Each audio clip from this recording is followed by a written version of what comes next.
அமெரிக்காவுக்கும் ஈரானுக்கும் இடையே நடைபெற்றுட்டு இருக்க அந்த போரை பார்த்தீங்கன்னா ஒரு பெரிய பயத்தை தான் உருவாக்கியிருக்கு. அந்த போர் நீட்சி அடைஞ்சுக்கிட்டே இருக்கு. 22 நாட்கள் அந்த போர் தொடர்ந்தாச்சு. ஆனாலும் போர் தொடர்ந்து கொண்டு தான் இருக்கிறது. இப்பொழுது வந்திருக்கக்கூடிய செய்தியை பார்த்தீங்கன்னா, பாகிஸ்தானில் இருந்து ஒரு பெரிய அச்சுறுத்தல் வந்திருக்கு. அமெரிக்கா பாகிஸ்தானை தாக்கக்கூடிய ஒரு களத்தை எடுப்போம்னா, நாங்கள் இந்தியாவில் மும்பை, டெல்லி போன்ற பகுதிகளெல்லாம் நாங்கள் தாக்குவதற்கான களங்களை எடுப்போம் அப்படின்ட்டு பாகிஸ்தானில் இருந்த முன்னாள் ஒரு உயர் ஆணையர் ஒருவர் இந்த கருத்தை பதிவிட்டு இருக்கிறார். இது பெரிய சர்ச்சையாக போயிட்டுருக்கு அப்படின்னு கூட சொல்கிறாங்க. ஆனால் இங்கு அந்த போர் சார்ந்த பல விடயங்களை வைத்து நம்ம பார்க்கின்ற பொழுது ட்ரம்ப் அவங்க ஒரு எச்சரிக்கை கொடுத்துருக்காங்க. அது என்ன எச்சரிக்கை கொடுத்துருக்காங்கன்னா, 48 மணி நேரத்திற்குள்ள இந்த ஹர்மூஸ் நீரணையை திறந்து விடவில்லை என்றால் நாங்கள் ஈரான் மீது கடுமையான ஒரு தாக்குதலை எடுப்போம் அப்படின்னு சொல்லி அவங்க சொல்லியிருக்காங்க. ஆனால் ஈரான் அதற்கு ஒத்துழைத்திருக்கிறதா அல்லது ஏற்றுக்கொண்டிருக்கிறதா என்றால், இப்பொழுது ஈரானால் வெளியிடப்பட்டிருக்கக்கூடிய செய்தியை பார்த்தால் மிகப்பெரிய அதிர்ச்சியாக இருக்குது.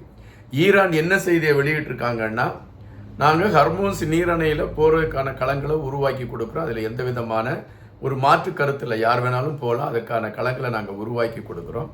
ஆனால் எந்த கப்பல் போகணுன்னா $2 மில்லியன் எங்களுக்கு அவங்க கட்டணமாக செலுத்தணும் அப்படின்னு சொல்கிறாங்க. அப்படின்னு பார்த்தீங்கன்னா அது ஒரு பெரிய தொகை. ஒரு கப்பல் எரிபொருளை ஏற்றிட்டு அப்படி வரணும்னு சொல்லியாச்சுன்னா அது ஒரு பெரிய தொகையை கட்ட வேண்டிய ஒரு சூழலாக இருக்குது. இது பல நாடுகள் மத்தியில் பெரிய ஒரு அதிர்ச்சியை கொடுத்துருக்கு. அதனால் இந்த நாடுகள் எல்லாம் இப்பொழுது கூடி பேச ஆரம்பிச்சிருக்காங்க. அப்படி கூடி பேச ஆரம்பிச்சிருக்கக்கூடிய அந்த நாடுகள் 22 நாடுகள், முதல்ல 6 நாடுகள் இருந்துச்சாம். அதாவது ஈரானுக்கு எதிராக நம்ம ஒரு அழுத்தம் கொடுக்கணும்னு சொல்லி கூடி பேசுறதுக்கு முதல்ல 6 நாடுகள் இருந்திருக்கு. இப்போ பார்த்தீங்கன்னா 22 நாடுகள் அதில் இணைஞ்சிருக்காங்க. இணைஞ்சு அவங்க ஈரானுக்கு எதிரான ஒரு தாக்குதலை நடத்துவதற்கான, அதாவது அரசியல் ரீதியான ஒரு நெருக்கடியை கொடுப்பதற்கான ஒரு களத்தை எடுத்திருக்காங்க.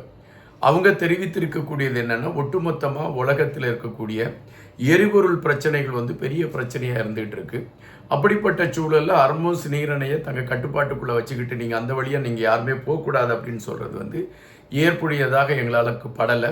எனவே நாங்கள் இதற்கான ஒரு நடவடிக்கை எடுப்பதற்கு நாங்கள் இந்த ஒரு அழுத்தத்தை கொடுப்பதற்காகத்தான் இந்த முயற்சிகளை எடுத்திருக்கோம் அப்படின்னு சொல்லி அந்த 22 நாடுகளும் அறிவிச்சிருக்காங்க.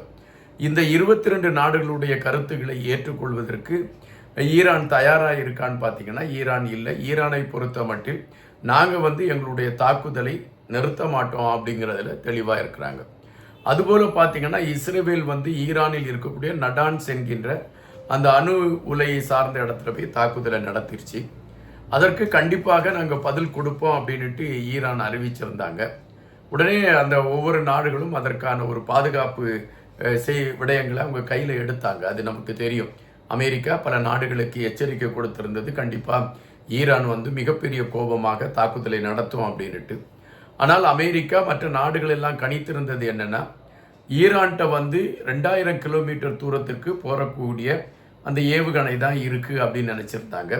ஆனால் தற்பொழுது பார்த்தீங்கன்னா 4000 கிலோமீட்டர் போகக்கூடிய அளவிற்கு ஈரானிடம் ஏவுகணைகள் இருக்குது அப்படின்னு கண்டுபிடிச்சிருக்காங்க.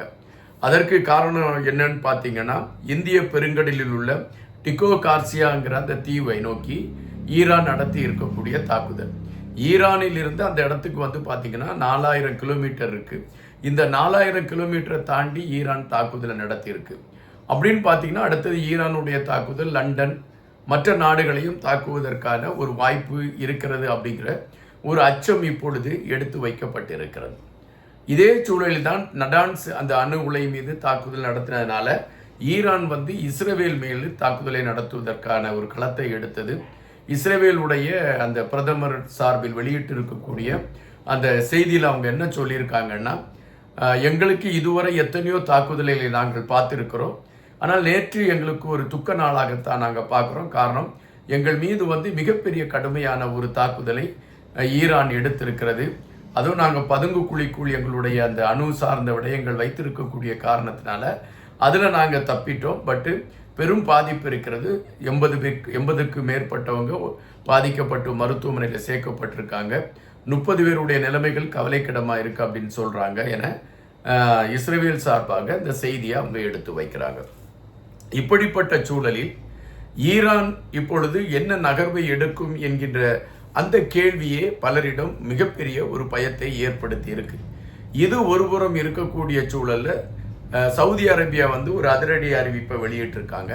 அவங்க என்ன அறிவிப்பை வெளியிட்டிருக்காங்கன்னா 24 மணி நேரம் நாங்கள் உங்களுக்கு தாரோம். இந்த 24 மணி நேரத்துக்குள்ள ஈரானை சார்ந்த தூதரக அதிகாரிகள் சவுதி அரேபியாவில் எங்கெங்கே இருக்கிறீங்களோ அவங்க உடனடியாக நீங்கள் இங்கேருந்து வெளியேறணும் அப்படின்னு சொல்லி ஒரு பெரிய நெருக்கடியை கொடுத்துருக்காங்க. அதை ஏற்றுக்கிட்டு இப்பொழுது ஈரானை சார்ந்த அந்த சவுதியில் இருக்கக்கூடிய அந்த தூதரகத்தை சார்ந்தவர்கள் எல்லாம் வெளியேறுவதற்கான ஒரு களங்களை எடுத்துக்கிட்டு இருக்கக்கூடிய ஒரு சூழலை நம்ம இப்போ பார்க்க முடியுது. ஆனால் இன்னொரு பெரிய அச்சமும் எல்லாருடைய மனசிலுமே எழும்பிக்கிட்டு இருக்கு. அது என்ன அச்சம் நீங்கள் பார்த்தீங்கன்னா, இப்போ வந்து ஈரான் வந்து முன்னெல்லாம் அவங்கள்ட்ட இருந்த ஏவுகணைகள் ஒரு 2000 கிலோமீட்டர் என்கின்ற கணக்கீடை எல்லா நாடுகளும் எடுத்திருந்தது என்பதை நான் முதல்ல குறிப்பிட்டிருந்தேன்.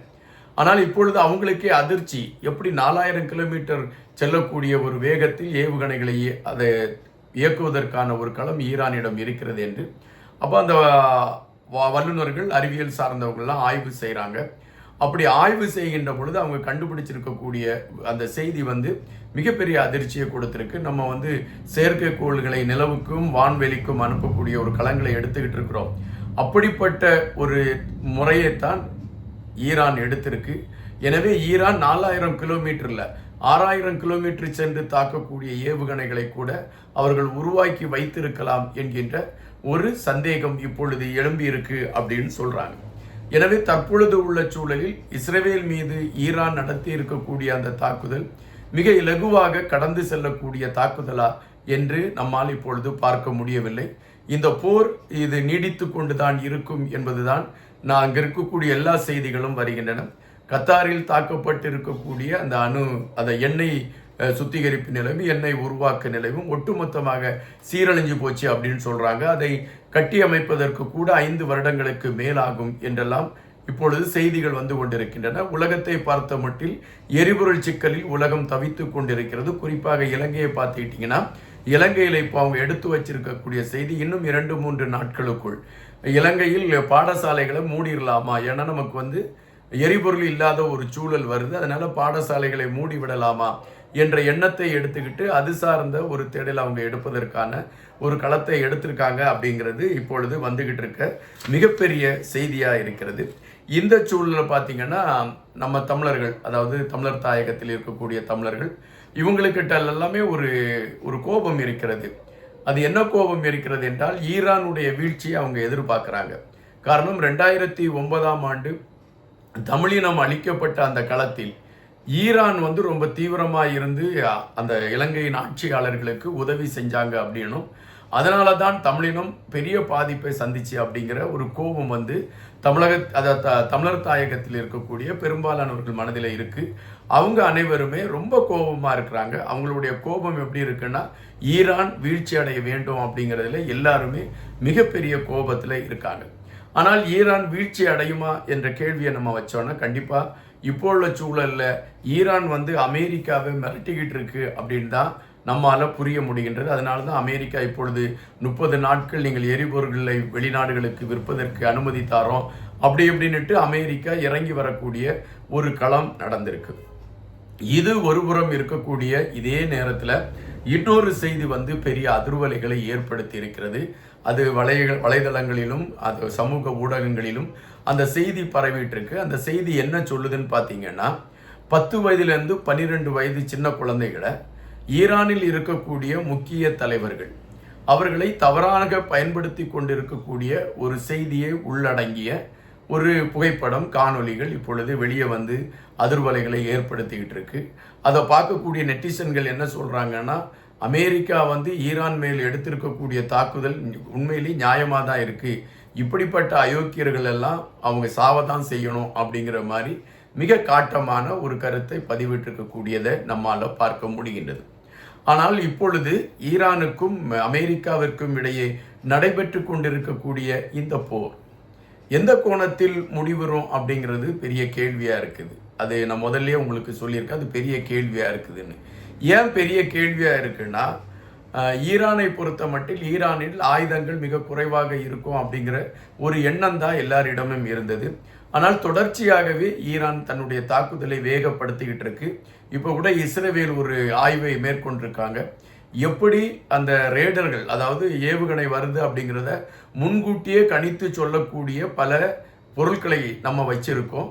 அப்படிப்பட்ட இதெல்லாம் தாண்டி நம்மளுடைய அணு சார்ந்த அந்த உலையின் மீது ஒரு தாக்குதலை ஈரான் நடத்தி இருக்குன்னா அப்போ நம்ம எங்கே ஃபெயிலியர் ஆயிருக்கு, நம்ம எங்கே தோல்வியை சந்திச்சிருக்கோம் அப்படிங்கிறத நினச்சி இஸ்ரேல் மிகப்பெரிய கோபமாகவும் அதை குறித்த ஒரு ஆய்வுகளை செய்வதற்கான ஒரு களங்களையும் எடுத்துக்கிட்டு இருக்காங்க அப்படிங்கிற ஒரு செய்தி வருது. அப்படின்னா பல நாடுகளுடைய அந்த விஞ்ஞான வளர்ச்சிகளை மீறி ஒரு தாக்குதலை நடத்துவதற்கான ஒரு களத்தோடு ஈரான் மிக தெளிவாக இருக்கிறது அப்படிங்கிறது தான் நமக்கு இந்த கிடைத்திருக்கக்கூடிய இந்த செய்திகளை வச்சு நம்மால் பார்க்க முடியுது.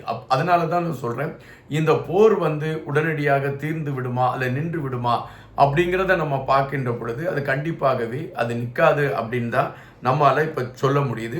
அதனால தான் இப்போ ட்ரம்ப் அவங்க ஒவ்வொரு நாளும் ஒவ்வொரு அறிக்கைகளை அந்த தன்னுடைய ட்ரூத் சோசியல் அப்படிங்கிற அந்த வலைதளத்தில் அவங்க தினமும் ஒவ்வொரு செய்திகளை வெளியிட்டு இருக்காங்க. அதில் தான் அவங்க இப்போ ஒரு கெடுவை விதிச்சிருக்காங்க ஈரானுக்கு. இவங்க விதிச்சிருக்கக்கூடிய அந்த கெடுவை ஏற்றுக்கிட்டு ஈரான் உடனடியாக அந்த 48 மணி நேரத்தில் நாங்கள் ஹர்மோஸ் நீரணையை விட்டு கொடுத்துட்டு அமைதியாயிரும் அப்படின்னு நினைப்பாங்கன்னா இல்லை. ஈரானை பொறுத்த மட்டும் அந்த ஹர்மோஸ் நீரணை கையில் இருப்பது தான் அவங்களுக்குடைய ஒரு ப்ளஸ் ஆகவும் அவங்க நமக்கான ஒரு பாதுகாப்பு அதை ஒரு செயலாகவும் அதை பார்க்குறாங்க. எனவே அது நம்ம கையில் இருக்கனால தான் பல நாடுகள் நம்மள்கிட்ட இப்போ ஒரு அண்டி வரக்கூடிய ஒரு களத்தை நோக்கி நகர்ந்திருக்கிறது என்கின்ற ஒரு எண்ணம் ஈரானிடம் இருக்கிறது. எனவே ட்ரம்ப் அவர்கள் கொடுக்கக்கூடிய அச்சுறுத்தலை எல்லாம் கேட்டுவிட்டு ஈரான் அதற்காக ஒரு பெரிய பயத்தோடு ஒரு நடவடிக்கை எடுக்குமா என்றால் இல்லை என்பதுதான் நிதர்சனமான ஒரு உண்மையாக இருக்கின்றன. இந்த போர் செய்திகள் பல நேரங்களில் நமக்கு இந்த செய்திகளை பார்க்கணும், ஏதோ போர் நடக்குதுன்னு சொல்கிறாங்க, 22 நாள் ஆச்சு, ஏதோ தாக்குதல் நடந்துக்கிட்டு இருக்கு அப்படின்னு தான் நம்ம நினச்சிக்கிட்டு இருக்கிறோம். ஆனால் அங்கே பெரிய பாதிப்புகள் இருக்கிறது. அங்கிருந்து கதறக்கூடிய குழந்தைகளின் ஓசைகள், அதாவது மருத்துவமனையில் இடமில்லாமல் தவிக்கக்கூடிய செயல்கள், ஒவ்வொருவரையும் கொண்டு செல்வதற்கான அந்த வாகனங்கள் இல்லாத நிலைப்பாடுகள்னு ரொம்ப தொடர்ச்சியாக அங்கே ஒரு பெரிய பாதிப்புகள் நடந்துக்கிட்டு தான் இருக்குது. ஆனாலும் இந்த பெரிய உலக நாடுகள், வல்லரசு நாடுகள் இதை குறித்த எந்த செய்திகளையும் பெரிதாக வெளிக்காட்டி கொள்ளாமல் அமைதியாக இருந்துகிட்டு இருக்காங்க. ஆனால் இப்பொழுது உள்ள சூழலில் இப்பொழுது பாகிஸ்தானை நோக்கி அமெரிக்கா ஒரு தாக்குதலை நடத்துமா என்ற கேள்வியை எழுப்பியிருக்கு. அதுக்கு காரணம் ஈரானுக்கு மிக ஆதரவாக இருக்கக்கூடிய களத்தை பாகிஸ்தான் எடுத்திருக்கு என்றும் பாகிஸ்தானில் இருக்கக்கூடிய தீவிரவாத அமைப்புகள் இப்போ பார்த்தீங்கன்னா எந்த நாடு தீவிரவாதத்தில் முதலிடத்தில் இருக்கு அப்படின்னு ஒரு பட்டியல் எடுத்திருக்காங்க. அந்த பட்டியலில் பார்த்தீங்கன்னா பாகிஸ்தான் முதலிடத்தில் இருக்கு. அப்படிப்பட்டனா பாகிஸ்தானில் இருக்கக்கூடிய தீவிரவாத அமைப்புகள் அனைவுமே ஈரானுக்கு ஆதரவான ஒரு களத்தை எடுத்து அவங்க பயணிக்கிறாங்க. அப்படிப்பட்ட சூழல் என்பதே ஒரு பெரிய அச்சுறுத்தலாக இருக்கிறது என்பதுதான் அமெரிக்காவுடைய எண்ணமாக இருக்கிறது. எனவே அமெரிக்கா பாகிஸ்தான் மீது ஒரு தாக்குதலை நடத்தும் என்ற ஒரு எதிர்பார்ப்பு பாகிஸ்தானில் இருக்கிறது என்பதைத்தான் அந்த பாகிஸ்தானின் முன்னாள் ஆணையருடைய கருத்தை வச்சு நம்மளால் தெரிஞ்சிக்க முடியுது. எனவே தான் அவர் இப்பொழுது என்ன சொல்லியிருக்காருன்னா, எங்களை நீ அமெரிக்கா தாக்கலாம், பட் நாங்கள் உடனடியாக இந்தியாவை தாக்குவோம் என்று அவர் அறிவித்திருக்கிறார் என்றால் இந்த போர் ஈரானுக்கும் அமெரிக்காவுக்கும் என்கின்ற கணக்கீட்டில் முடிந்து விடுமா என்கின்ற கேள்வி இருக்கின்றது. இப்போ பார்த்தீங்கன்னா இலங்கையில் கூட போர்க்கப்பல்கள் உள்ளே வருவதற்கு அனுமதி கேட்டதும், போர் விமானங்கள் உள்ளே வருவதற்கு அனுமதி கேட்டதும் என்று இலங்கை கூட ஒரு பாரிய சிக்கலில் இருக்கக்கூடிய ஒரு நிலைமைதான் நீடித்து கொண்டு இருக்கின்றது. எனவே பெரும்பாலானோருடைய மன ஓட்டம் ஒன்றாகத்தான் இருக்கிறது. இந்த போர் எப்படியாவது முடிவை காண வேண்டும் என்கின்ற எண்ணம் தான் பெரும்பாலானவர்களிடம் இருக்கின்றது. அந்த எண்ணத்தோடு தான் எல்லோரும் காத்துக்கிட்டு இருக்காங்க. ஆனால் ட்ரம்பும் மற்றவர்களும் தான் அதை முடிவு செய்ய வேண்டும். ட்ரம்பை பொறுத்த மட்டில் அவருக்கு 79 வயது ஆகிவிட்டது. அவருடைய செயல்பாடுகள் உலகுக்கு நன்மையை கொடுக்க வேண்டிய களத்தை திறந்துவிட்டு அது தீமையை விதைக்கக்கூடிய ஒரு களமாக மாறிக்கொண்டிருக்கிறது என்பதுதான் நாம் இப்பொழுது எடுத்து வைக்கக்கூடிய ஒரு செய்தியாக இருக்கின்றது. இப்பொழுது கிடைத்திருக்கக்கூடிய செய்தியை வைத்து நீங்கள் பார்ப்பீங்கன்னா பிரிட்டன் இன்னும் சில நாடுகள் ஈரானின் தாக்குதலுக்கு உட்படுத்தப்படலாம் என்கின்ற செய்திகள் வலுவடைந்திருக்கிறது. எனவே இப்பொழுது பிரிட்டனையும் லண்டன் போன்றவைகளை பகுதிகளை எல்லாம் காப்பாற்றுவதற்கான ஒரு களத்தை எடுப்பதற்கு அவர்களுக்கு ஆதரவான நாடுகள் முயற்சிகளை எடுத்துக்கிட்டு இருக்குன்னு சொல்கிறாங்க. அதுலேயும் குறிப்பாக பார்த்தீங்கன்னா ஏவுகணைகளை எல்லாம் கண்டறியக்கூடிய அந்த இயந்திரங்கள் பிரிட்டனில் இல்லை என்று சொல்கிறார்கள். அப்படி என்றால் ஈரான் தாக்குதல் நடத்தினால் பிரிட்டன் பெரும் பாதிப்பை அடைந்துவிடும் என்ற செய்திகளும் வந்து கொண்டிருக்கின்றன. இந்த காணொலியில் நாம் பேசுகின்ற இந்த செய்திகளை வைத்து பார்க்கின்ற பொழுது உலகத்திற்கு மிகப்பெரிய அச்சுறுத்தலாகத்தான் இந்த போர் மாறி இருக்கிறது என்பதுதான் நிஜம். காத்திருங்கள், இன்னும் நல்ல செய்திகளோடு தினமும் உங்களை நான் சந்திப்பேன். எங்களுடைய வலையொலியை பகிர்ந்தளியுங்கள். நம்ம நிறைய செய்திகள் பேசுகிறோம். அந்த செய்திகளில் உண்மையிலே தமிழ் சார்ந்த பல விஷயங்களை பேசிக்கிட்டு இருக்கிறோம், உலகம் சார்ந்த பல விஷயங்களை பேசிக்கிட்டு இருக்கோம். எனவே நீங்கள் ஆதரவு கொடுத்தா தான் நம்ம அடுத்தடுத்த களத்துக்கு போகிறதுக்கு அது சரியாக இருக்கும். கண்டிப்பாக நீங்கள் ஆதரவு கொடுப்பீங்க அப்படிங்கிற நம்பிக்கை எனக்கு இருக்குது. இத்தனை வருஷமாக நம்ம அந்த சேனலை நடத்துவதற்கும் அது சார்ந்த ஒரு ட்ராவலை நம்ம கொண்டு செல்வதற்கும் உங்களுடைய ஒவ்வொரு ஆதரவு தான் நமக்கு களம் அமைச்சிச்சு. எனவே மீண்டும் அதை ஒரு முறை உங்களுக்கு நினைவூட்டுகிறேன். நம்ம இன்னையிலேருந்து ஒரு சில சேஞ்சஸ் பண்ணியிருக்கோம். அது என்னன்னு பார்த்தீங்கன்னா, ஒரு நாளைக்கு ஒரு பெரிய வீடியோ, மார்னிங் ஒரு ஷார்ட்ஸ் ஏதாவது ஒன்று போடலாம் அப்படிங்கிறது தான்.